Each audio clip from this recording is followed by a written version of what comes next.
today. Today we're going to be looking at graphing radical and reciprocal functions. The first two that we're going to be looking at are radicals for the square root and the cubic root function. So the square root of x and the cube root of x respectively. For the square root function, it is going to look like a parabola that has been tilted to the right.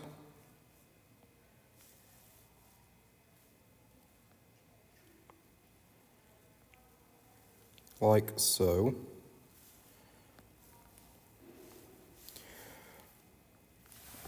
And you are allowed to use Desmos on this.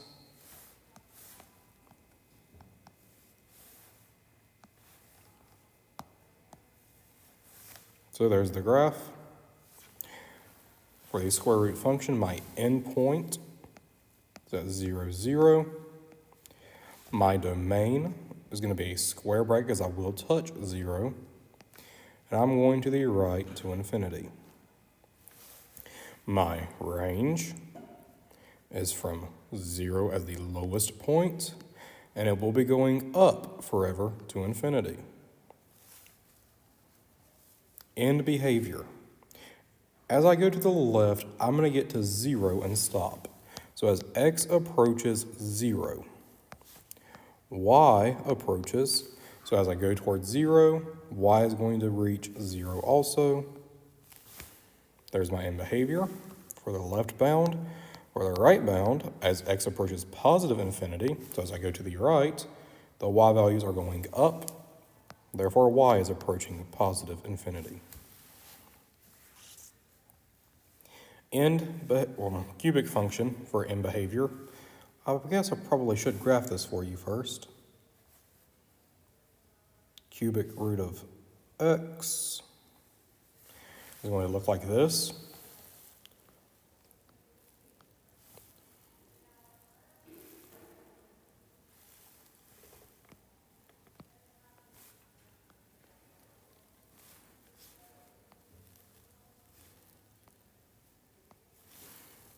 There's the graph. As I go to the left, my x's are going to go towards negative infinity, and my y's are going down also. You can see the y values are decreasing, so y is going to negative infinity. As I go to the right, my x's are going towards positive infinity, and my y's are going up also to positive infinity.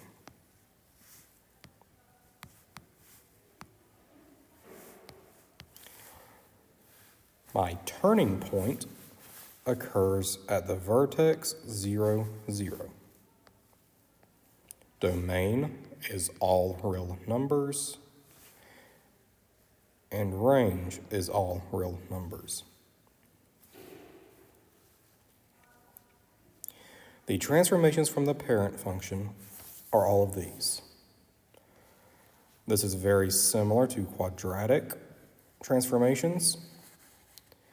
The endpoint and turning point is hk, which is the formula for the vertex of a quadratic. All right, you should have had time to read that. Let's describe the transformations. I'm going to do number 4 and let you do 1 through 3. Number 4, I'm going to pretend that we don't know at all how transformations happen because I want to show you how to do Desmos for this problem. I'm going to put in the radical, and I'm going to put in my x. Here's my parent function. From here, I'm going to type in the 1/2 out front. Now this one is the hardest one to be seen because it's not moving it, it's just compressing it. This is a vertical compression, and you can see that graphically because it's going up at a slower rate than before. So here it takes 4 units, if I can get there, to reach 1. Previously, I just had to go to the right 1 unit. Okay, so it is going up slower.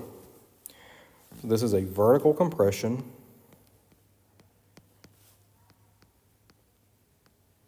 By 1/2.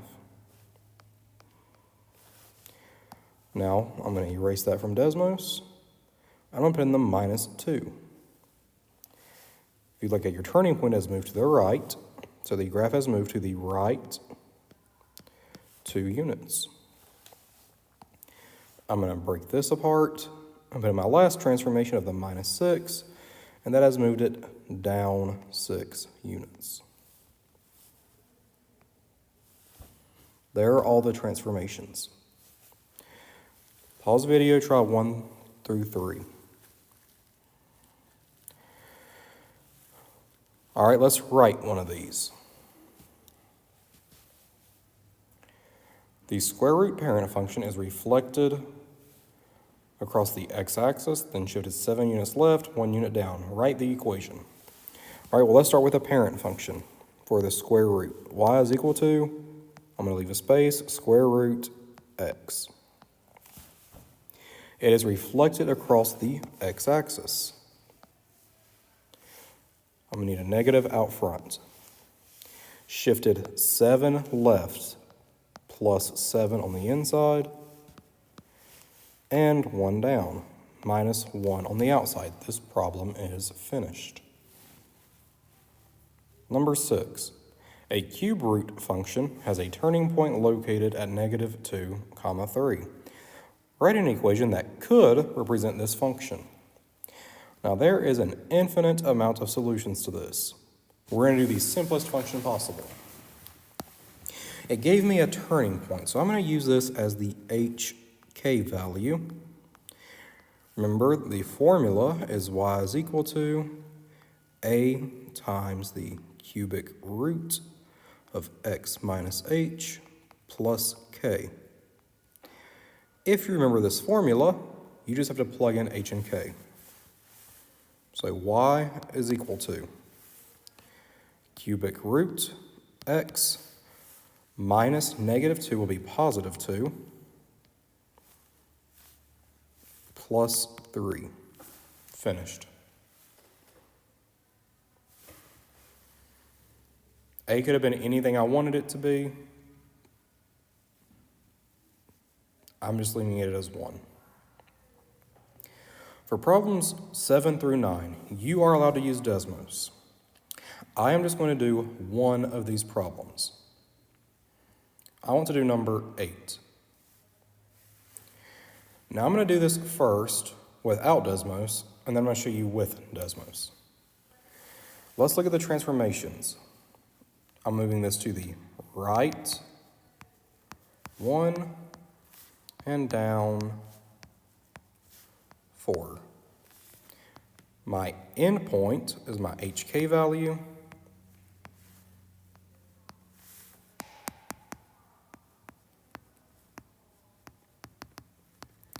My h is 1.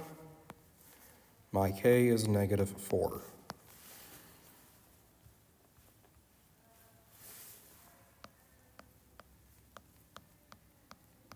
Okay, now let's graph this. There is no reflection, so I'm going to put the endpoint first, 1, -4. And now I'm just drawing the parent function.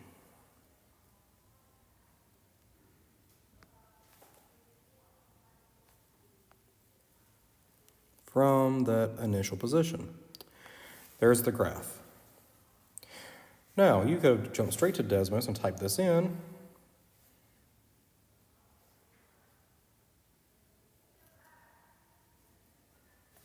And we get the same graph.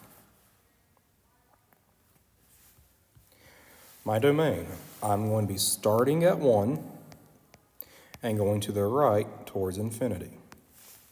My range, I'm going to be starting at -4 as the lowest point, and I'm going up to infinity for the upper bound. My end behavior, as I go to the left, I'm going to be approaching 1 on the x and -4 on the y. This is as I go to the left. As I go to the right, my x's are going to infinity, and my y's are going upward to infinity.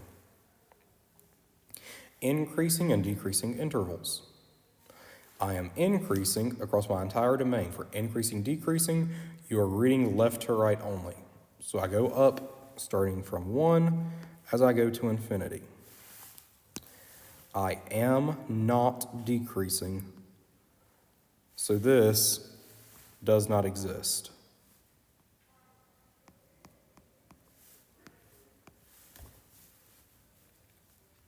There's number 8 finished. Try numbers 7 and 9. I'm going to go ahead and show you the answers for this, and then we'll do the reciprocal graphs.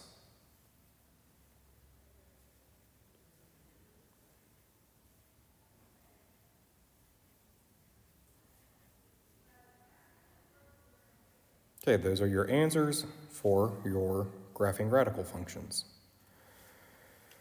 All right, let's graph reciprocal functions. The parent function for reciprocal is 1 divided by x. Now, in this function, you should know x cannot equal 0. So, your graph looks like this. I'm putting dashed lines, I'll connect them here in a second.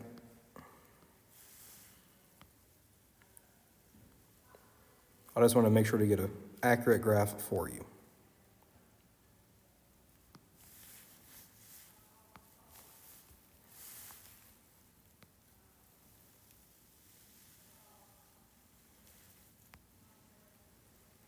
And that is about as accurate as I can graph by hand for the reciprocal function.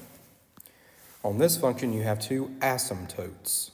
An asymptote is anywhere your line gets infinitely close to but never touches. So you have an asymptote at x equals 0 and at y equals 0. My domain is all real numbers, but x cannot equal 0. My range, I'm going to do this one in set notation just as a refresher. It's the set of y values such that y is not equal to 0. My vertical asymptote is at x equals 0. Horizontal is at y equals 0.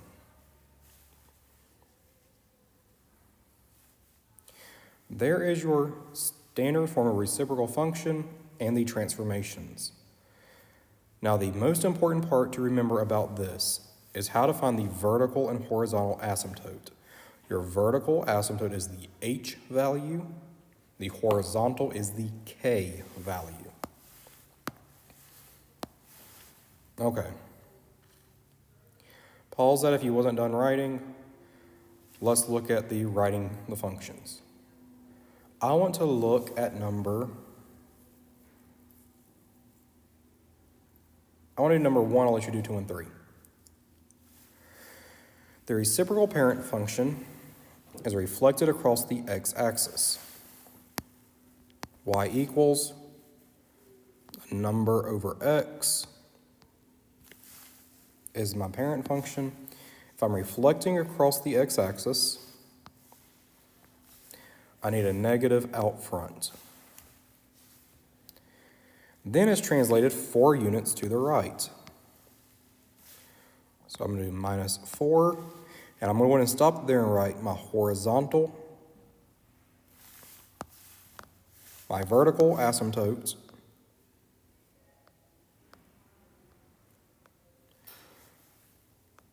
occurs at x equals 4. All right. And 3 units down, minus 3 on the outside. My horizontal asymptote occurs at y equals negative 3. Write the equation to represent the new function and identify the asymptotes.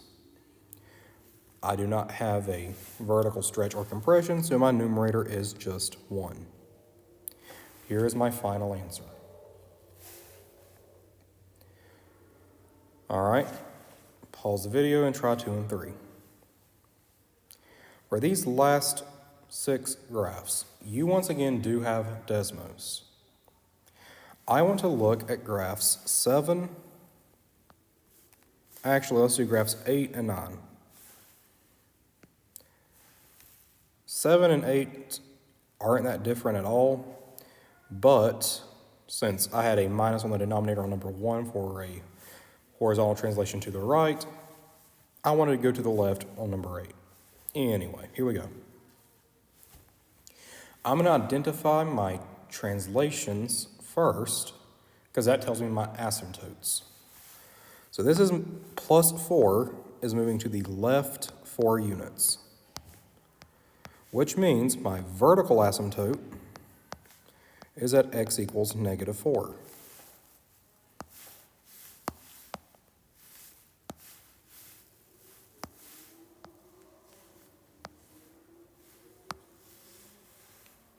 And let's change this all to green.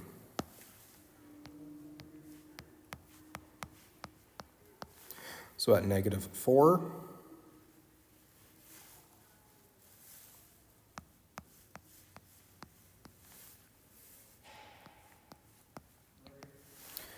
I have a vertical asymptote. Then we have a minus 7, which means I've moved down 7 units. Therefore, my horizontal asymptote occurs at y equals negative 7. 2, 3, 4, 5, 6, 7. Okay. I am being stretched by a factor of 2. I do not expect you to graph that part by hand. However, here is going to be your graph. I'm just following my asymptotic lines.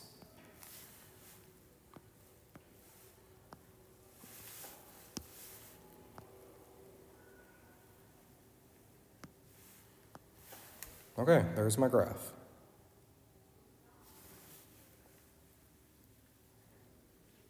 My domain for this will be all reals except for at my asymptote.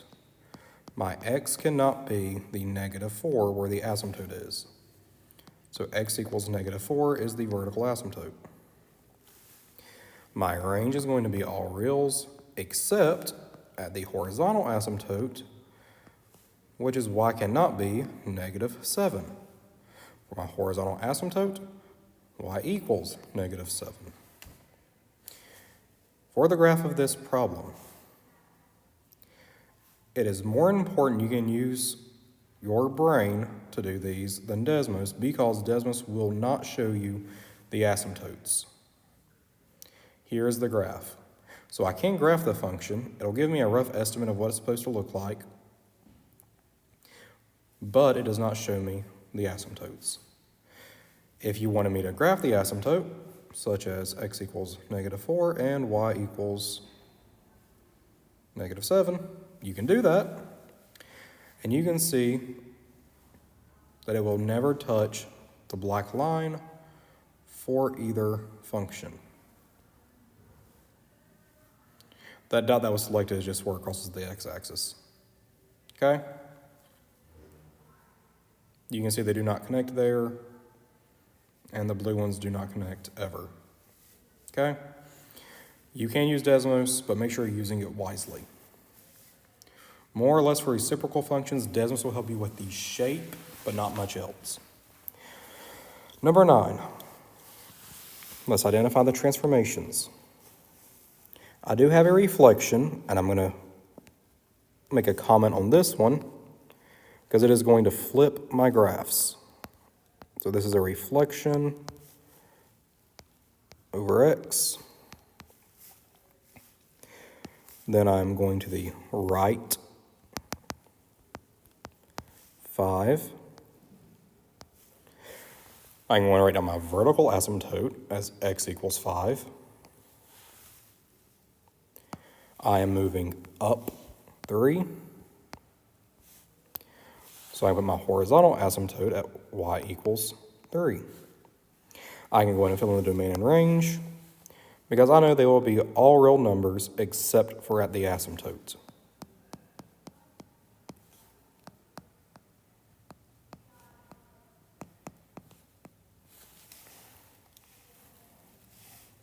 All right, from here, let's put in my asymptotes. X equals 5.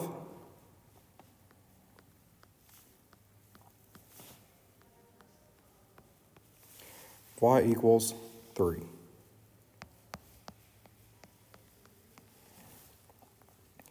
Because I have a reflection over the x-axis, instead of starting at the bottom left, I'm going to stop at the top left.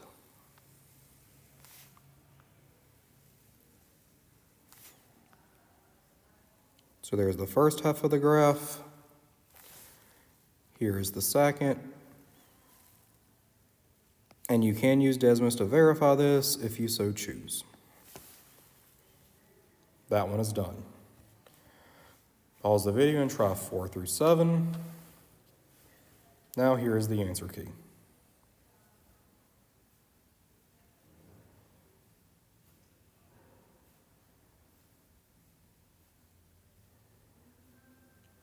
This is all that I have for you today.